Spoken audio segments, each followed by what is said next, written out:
Tem gente que acredita que um cadeirante pobre nunca vai se casar com uma moça rica.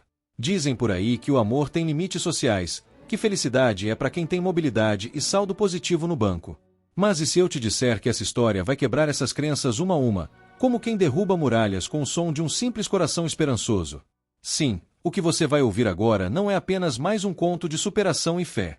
É um mergulho profundo em histórias de fé e esperança, recheado de mensagens motivacionais que desafiam a lógica e inspiram até quem já desistiu de acreditar no amor e na vida. Vamos ser sinceros, você também já julgou alguém pela aparência ou pela condição social, não é? Ou quem sabe já pensou que certas conquistas são só para quem nasceu com sorte? Pois bem, esse vídeo é uma cutucada na sua zona de conforto, um lembrete de que Deus não trabalha com probabilidades, mas com propósitos. O protagonista dessa história não podia andar com as pernas, mas aprendeu a voar com a alma. A moça rica. Ela carregava cadeiras invisíveis, correntes que o dinheiro não conseguia quebrar. E foi aí que dois mundos colidiram, não por acaso, mas por um plano divino. Você já imaginou que, às vezes, o que nos prende não é a cadeira, mas o medo de acreditar em si mesmo? Pois esse conto é para você que já caiu e pensou em não se levantar. É para você que está cercado de gente, mas se sente só. Que olha para o espelho e vê limitações, quando Deus está tentando te mostrar que o espelho está embaçado, e o que você tem mesmo é propósito. A cada cena dessa história, você vai sentir que está aprendendo algo valioso, como se estivesse pegando um atalho para viver melhor, acreditar mais e julgar menos. E antes de continuar, um aviso importante. Os fatos narrados neste vídeo são fictícios e foram produzidos com auxílio de inteligência artificial. Mas não se engane, o que você vai sentir ao assistir, isso é real. Porque fé, esperança e amor não têm classe social, não dependem de saúde perfeita nem de conta bancária. Eles nascem quando a gente menos espera, e florescem onde menos se imagina. Se você gosta de histórias inspiradoras, se sente tocado por contos de superação e fé, e quer mergulhar em reflexões positivas que transformam, então já se inscreve no canal Contos Inspirados nos Salmos, ativa o sininho, comenta no final e compartilha com alguém que precisa de uma dose de esperança hoje. Agora, prepare o coração, porque está começando uma jornada que você vai querer ver até o último segundo. Mateus nasceu em uma comunidade simples na zona norte da cidade, em uma rua onde os buracos eram tantos quanto sonhos interrompidos pelos gritos da realidade. Ainda criança, foi diagnosticado com uma condição degenerativa que o deixou paraplégico antes dos 10 anos. Enquanto os colegas corriam descalços pelo beco, ele assistia da janela, com as mãos apoiadas no parapeito e os olhos cheios de perguntas que ninguém parecia disposto a responder. A pobreza era a moldura de sua história, mas a deficiência foi o quadro pintado à força sobre ela. E o que mais doía em Mateus não era o que ele não podia fazer, mas o que os outros acreditavam que ele jamais conseguiria. Aos 14 anos, aprendeu a consertar rádios e ventiladores velhos, depois celulares e, por fim, computadores. Fazia tudo com uma agilidade impressionante nas mãos, que pareciam ter recebido da vida o dom de compensar o que as pernas não conseguiam oferecer. Mas mesmo com tanto talento, os olhares ao seu redor ainda eram de pena. Tadinho do Mateus, diziam as vizinhas, como se ele fosse um enfeite quebrado de vitrine. No entanto, dentro dele, queimava um desejo silencioso de mudar o próprio destino, de escrever uma história de fé e esperança que um dia pudesse ser contada em alto e bom som, sem filtros, sem cortes, sem vergonha. O primeiro computador que arrumou, ele ganhou como pagamento. Com ele, aprendeu a programar, editar vídeos, criar logos, fazer websites. Seu talento floresceu ali, entre fios desencapados e noites mal dormidas. E foi justamente por causa de um trabalho feito para uma ONG que ele conheceu Elisa. Filha de um dos empresários mais ricos da cidade, Elisa tinha tudo para ser inalcançável, linda, educada, engajada em causas sociais e comprometida. A primeira vez que conversaram, foi por e-mail. Depois, trocaram mensagens rápidas no WhatsApp. E, então, sem que ele percebesse, ela começou a perguntar mais sobre sua vida do que sobre o projeto. Uma semente estava sendo plantada. Elisa viu em Mateus algo raro, sensibilidade. Enquanto os rapazes do seu círculo social falavam sobre viagens e carros, Mateus falava de livros, de sonhos, pasme, de Deus. Uma vez, ele disse, a maior deficiência é viver sem propósito. Aquilo ficou gravado no coração dela como uma tatuagem invisível. O amor não surgiu de repente, como nos filmes de Hollywood. Ele foi nascendo devagar, como uma flor no asfalto. Porque não havia espaço para romantismo fácil na vida de Mateus. Cada emoção era conquistada. Cada sorriso, uma guerra vencida. Mas quando Elisa finalmente se deu conta de que estava apaixonada, algo dentro dela travou. Como iria apresentar Mateus aos pais? O que os amigos iriam dizer? E o namorado de fachada que ela sustentava para manter aparências? A riqueza dela não comprava coragem. E foi então que, em um dos dias mais escuros de Mateus, ele orou o Salmo 25 inteiro. Chorou enquanto pedia: Senhor, a ti elevo minha alma, não me deixes envergonhado. Naquele momento, não era sobre conquistar Elisa. Era sobre se libertar da dor de nunca se sentir suficiente. Mesmo em silêncio, Deus começou a responder. A ONG cresceu depois do site feito por Mateus. Ele começou a ser indicado em grupos e redes sociais.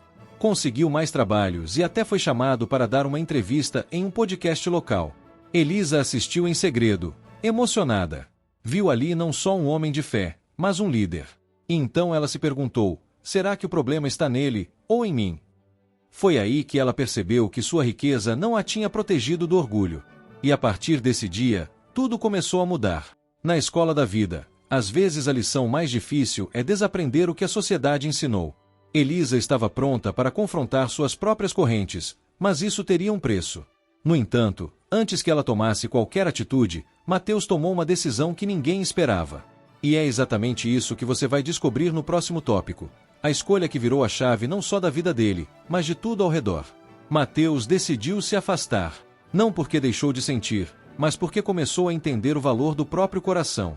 Em sua oração, ele percebeu que pedir para ser amado era diferente de estar pronto para amar. Não queria mais depender do sim de alguém para se sentir inteiro. Então, em vez de correr atrás de Elisa, passou a correr atrás de si mesmo e, ironicamente, corria mais que muita gente com as pernas em dia. Cancelou o último projeto que faria com ela e agradeceu pela parceria. Simples, limpo, doloroso, mas necessário. E foi nesse gesto silencioso que ele gritou mais alto do que nunca: eu me escolho. Elisa ficou atonita. Sentiu-se rejeitada, embora soubesse que o que mais doía era o espelho que Mateus colocava à sua frente. Ele era pobre, cadeirante, invisível para muitos, mas tinha um amor próprio que ela, com todo o luxo do mundo, jamais conseguiu comprar. Pela primeira vez, Elisa teve que encarar o fato de que riqueza sem coragem é apenas um castelo de areia. E foi aí que ela resolveu procurá-lo. Não com declarações de amor, mas com perguntas sinceras. Por que você se afastou? Disse, em voz baixa, enquanto o encontrava em uma cafeteria simples, onde ele trabalhava remotamente. Mateus respirou fundo, olhou nos olhos dela e respondeu com algo que ecoaria na alma de quem tem ouvidos para ouvir: porque eu percebi que você ainda está lutando contra você mesma. E eu não quero ser mais uma dor na sua batalha. Elisa chorou. Mas não eram lágrimas de dor. Eram lágrimas de verdade. Pela primeira vez, estava diante de alguém que não queria conquistá-la, mas libertá-la. E aquele encontro marcou o início de algo novo, não um romance, mas uma reconstrução. De ambos. A partir dali, Elisa começou a visitar projetos sociais por conta própria, sem precisar mais da ONG como escudo. Começou a servir comida em abrigos, a ouvir histórias de mulheres que tinham perdido tudo. Conheceu uma moça que também era cadeirante e vendia brigadeiros na porta do metrô. Elisa comprou todos e chorou no caminho de volta para casa. O coração estava sendo quebrado para ser reconstruído com material mais nobre: empatia, humildade e amor real. Aquele amor que não precisa de aplausos, nem de aprovação familiar. O amor que age em silêncio. Enquanto isso, Mateus continuava sua caminhada. Lançou um canal no YouTube chamado Acreditar em Si Mesmo, onde falava sobre acessibilidade, fé, tecnologia e motivação. Os vídeos viralizaram.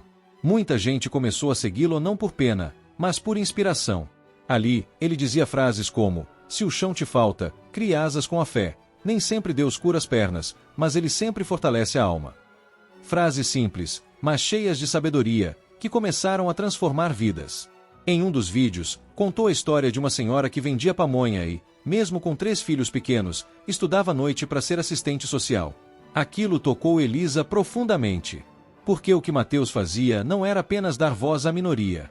Ele dava dignidade às pessoas esquecidas. E ela, com todos os holofotes à disposição, nunca tinha conseguido isso. Sentiu vergonha, mas também um novo fogo queimando dentro de si.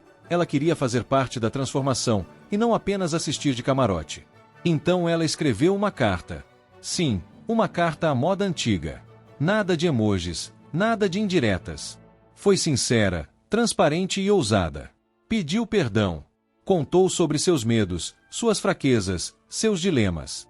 Disse que não sabia amar alguém como Mateus, porque sequer sabia amar a si mesma. E deixou claro que não o queria para salvar sua alma rica e vazia, queria caminhar com ele, mesmo que fosse empurrando a cadeira em terrenos difíceis. Quando Mateus recebeu a carta, ficou em silêncio por dias. Ele sabia que aquilo era mais do que um convite ao romance. Era um chamado à fé. O Salmo 25 ecoava dentro dele: ensina-me os teus caminhos, Senhor. E ele sabia que só seguiria em frente se o caminho fosse de verdade, de ambos, lado a lado. Então escreveu uma resposta. Não disse sim, nem disse não. Disse: vamos começar de novo. E foi aí que o amor encontrou espaço para florescer. Mas mesmo com tudo parecendo pronto para dar certo, o maior desafio ainda estava por vir: os pais de Elisa. E é aí que entramos no próximo capítulo dessa caminhada. A mãe de Elisa, Dona Clarice, era o tipo de mulher que dava bom dia ao espelho antes de ao próprio marido. Elegante, influente, sempre bem vestida e cheia de frases feitas sobre caridade, desde que fosse à distância. Quando soube do envolvimento da filha com um rapaz de cadeira de rodas e da periferia, quase derrubou a taça de vinho importado que segurava. Isso é fase, Elisa. Vai passar, disse, como quem ignora uma febre. Mas Elisa estava diferente. Pela primeira vez, sustentava a própria decisão com os ombros retos, o olhar firme e o coração em paz. O pai, Dr. Henrique, tentou ser mais racional. Chamou a filha para conversar, usou termos como incompatibilidade social, diferença de vivência e futuro inviável. Elisa ouviu tudo em silêncio. No final, respondeu com firmeza: o Senhor me criou para ser independente. Agora que eu sou, me quer submissa? A frase caiu como raio no jantar de domingo. E naquele silêncio constrangedor, ela saiu da mesa, pegou as chaves e foi até a casa de Mateus. Queria respirar um ar que não cheirasse a luxo podre. Mateus a recebeu com o mesmo sorriso de sempre. Simples, honesto, sem máscaras. Jantaram pão com ovo e tomaram café coado no pano. Foi ali, naquele chão de cerâmica rachada, que Elisa entendeu o que era riqueza. Mateus contou que sua mãe era faxineira e seu pai tinha sido pedreiro. Ambos tinham morrido antes de vê-lo se formar. Mas cada tijolo daquela casa era símbolo de luta, suor e oração. Elisa, pela primeira vez, dormiu em paz. Sem medo, sem maquiagem, sem salto. E foi naquela noite que eles decidiram: não iam implorar por aprovação. No entanto, a vida é como um jogo de xadrez. Cada movimento gera uma reação. A família de Elisa começou a sofrer pressão social. Convidados sumiam dos jantares. Empresas questionavam sua imagem pública. O pai perdeu contratos. A mãe perdeu seguidores. Tudo por causa do namoro com um cadeirante pobre. E foi aí que Mateus, com o coração apertado, decidiu sumir da vida dela novamente. Não por covardia, mas por amor. Porque às vezes amar é saber sair de cena. Só que dessa vez, Elisa não aceitou. Ela foi atrás. Invadiu a gravação de um vídeo dele e disse ao vivo: eu escolho você, Mateus. Se alguém aqui não suporta a minha escolha, que se retire agora. O vídeo viralizou. Milhares de comentários, curtidas, compartilhamentos. Gente que nunca os conheceu, torcendo por eles. Histórias de casais que enfrentaram preconceitos vieram à tona. O que era um escândalo virou símbolo de resistência. E ali, entre um like e outro, nasceu um movimento social que mudaria tudo: o projeto Rodas que Andam Juntas. Era uma ONG criada por ambos, que unia cadeirantes e jovens da periferia para promover acessibilidade, empreendedorismo e inclusão. Com apoio de doações, começaram a oferecer cursos, cadeiras adaptadas e apoio psicológico. Mateus se tornava, diante dos olhos da cidade, um símbolo de superação. Mas o que poucos sabiam é que o maior milagre ainda estava por vir. E não era nas pernas dele. Na alma de Clarice, a transformação começou devagar. Um dia, visitou o projeto escondida, de óculos escuros. Viu uma criança empurrando outra em uma cadeira feita de madeira. E chorou. Pela primeira vez, sentiu vergonha do próprio orgulho. Dias depois, chegou em casa, tirou os saltos, sentou-se no chão do quarto de Elisa e disse: filha, me ensina a amar como ele ama. E assim, mais uma barreira caiu. Porque esperança é isso: acreditar até quando tudo parece perdido. Mas como toda jornada de fé, ainda havia um teste final: Mateus recebeu uma proposta de emprego nos Estados Unidos. Salário alto, visibilidade mundial, possibilidade de tratamento avançado. Só que isso implicava deixar Elisa. E agora? É isso que vamos descobrir no próximo capítulo. A notícia caiu como uma bomba no colo de Elisa. Mateus havia sido selecionado por uma renomada empresa americana para liderar um projeto de acessibilidade digital. Reconhecimento internacional, salário digno, estrutura médica de ponta, inclusive com promessas de tratamentos experimentais que poderiam ajudá-lo a recuperar parte dos movimentos. Era o sonho de qualquer um, menos alguém que havia aprendido a viver com os 2 pés fincados na terra onde sua missão brotou. E agora, entre o amor de sua vida e o chamado do céu, Mateus precisaria fazer uma escolha. Elisa tentou sorrir, mas seus olhos não conseguiam esconder o desespero. Você vai me deixar? Perguntou com um nó na garganta. Mateus segurou suas mãos e disse com a voz embargada: eu nunca estive em paz com uma decisão assim. Mas e se for Deus me chamando para algo maior? E se minha história puder alcançar milhões? Elisa engoliu seco. Sabia que não era egoísmo. Era propósito. E é justamente aí que a fé é testada, quando o amor que sentimos se torna menor que o amor que entregamos ao mundo. Nos dias seguintes, ela passou a acompanhá-lo em cada detalhe da preparação para a viagem. Ajudou com a papelada, encaixotou livros, organizou documentos. Sorriu para a câmera, postou despedidas com dignidade. Mas por dentro, sentia o peito esmagado. Não queria impedi-lo. Mas também não sabia se suportaria viver longe. E foi então que, em uma noite silenciosa, decidiu abrir o Salmo 25 novamente. Seus olhos pousaram no versículo 5, guia-me na tua verdade e ensina-me, pois tu és o Deus da minha salvação. Aquela frase foi seu farol no escuro. Na véspera da viagem, os 2 sentaram-se no alto de um mirante onde costumavam orar juntos. O céu estava limpo. A brisa soprava leve. Mateus entregou a ela uma caixinha de madeira. Dentro, havia uma corrente com um pingente em forma de cadeira de rodas estilizada. Mesmo que um dia eu ande, isso aqui vai me lembrar de onde vim. E de quem esteve comigo enquanto eu só podia voar com o coração. Elisa chorou em silêncio. E respondeu: mesmo que você voe alto, meu coração vai ser sempre sua pista de pouso. Ele embarcou. A ONG seguiu com ela à frente. Os vídeos continuaram. A causa cresceu. Mas havia um buraco. A ausência dele era um eco em cada esquina da cidade. E mesmo com tanta gente à volta, Elisa se sentia só. Porém, não era mais uma solidão de desespero. Era a solidão da missão. E ela decidiu preencher esse vazio fazendo o que Mateus sempre fez, entregando amor. Foi voluntária em hospitais, costurou almofadas adaptadas, palestrou em escolas. E foi ali que descobriu algo poderoso. Ela também tinha um chamado. Enquanto isso, Mateus brilhou. Ganhou prêmios, participou de congressos, virou referência mundial em acessibilidade. Mas nunca deixou de responder os e-mails das crianças da ONG. Nunca esqueceu os aniversários dos alunos. Gravava vídeos, mandava cartas, participava por chamada de vídeo. E todas as noites, antes de dormir, lia um trecho do Salmo 25 e dizia: Senhor, não me deixe esquecer de onde vim, nem de quem me esperou. O amor resistia à distância. E quando é verdadeiro, a distância não separa. Forja. 2 anos se passaram. O projeto teve fim. E ele teve que decidir se ficaria ou voltaria. Teve ofertas para ficar, convites para palestras, livros, até um documentário. Mas algo dentro dele dizia que o seu tempo lá havia terminado. E foi então que tomou a decisão. Pegou o primeiro voo. Não avisou ninguém. Chegou de madrugada. Foi direto para a ONG.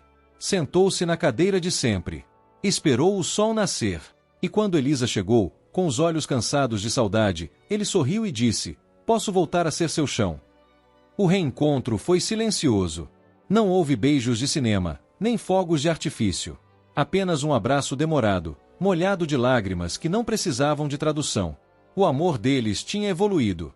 Não era mais paixão de juventude. Era amor maduro, feito de cicatrizes, esperas e orações. Era o tipo de amor que se ajoelha antes de decidir, que pergunta a Deus antes de agir, que entende que prometer para sempre não é dizer nunca vou errar, mas vou continuar, mesmo depois dos erros. E foi assim que decidiram, juntos, recomeçar. O casamento foi simples. Sem salão de festas, sem buffet caro. Um galpão da ONG, decorado por crianças e adolescentes que eles ajudaram a formar.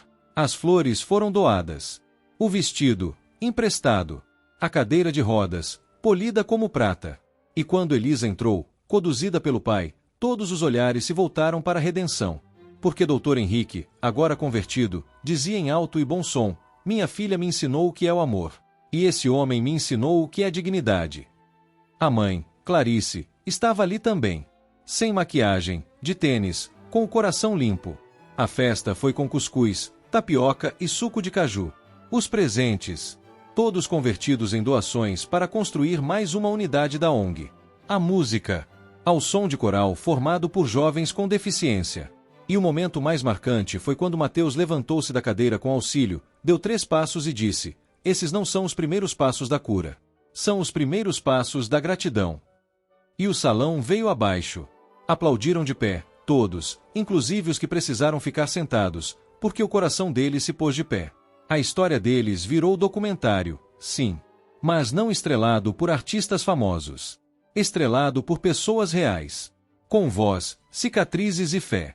A história deles passou a inspirar casais improváveis. Desafiou religiões frias. Provocou famílias ricas e pobres. Porque mostrava o que de fato importa. Quando Deus escreve uma história, ninguém apaga. E quando o amor vem do céu, ele não é atrapalhado nem por muros, nem por rodas, nem por status social. Ele simplesmente acontece. Hoje, Mateus e Elisa continuam juntos. Envelhecendo entre trocas de olhares e projetos sociais. Ele ainda precisa de ajuda para algumas coisas. Ela ainda precisa de colo para outras. Mas ambos se completam. Não porque um cura o outro, mas porque ambos escolheram permanecer. E o Salmo 25 continua sendo lido por eles todas as noites, como um lembrete de que a direção de Deus é mais importante que qualquer destino bonito. E agora, depois de tudo isso, me diz, qual é o tamanho da sua desculpa? Mateus era pobre, cadeirante, órfão e invisível para a sociedade. Elisa era rica, cercada de padrões, pressionada por status. Ambos poderiam ter escolhido o caminho mais fácil, o da desistência. Mas preferiram o mais difícil, o da fé. E você? Vai continuar dizendo que não consegue? Vai continuar culpando o passado, os outros, a sociedade? O Salmo 25 diz: em ti confio, ó meu Deus. Não deixes que eu seja humilhado. E esse conto é a prova viva de que quem confia em Deus não é envergonhado. É moldado, preparado e enviado. Se essa história tocou o teu coração, compartilha com alguém que precisa acreditar de novo. E se você quiser mais histórias assim, se inscreva no canal Contos Inspirados nos Salmos. Aqui, cada história é uma oração com pele, sangue, suor e milagre. E lembre-se, o final feliz só existe para quem tem coragem de continuar, mesmo quando tudo grita para desistir. Nos vemos no próximo conto. Deus abençoe sua caminhada.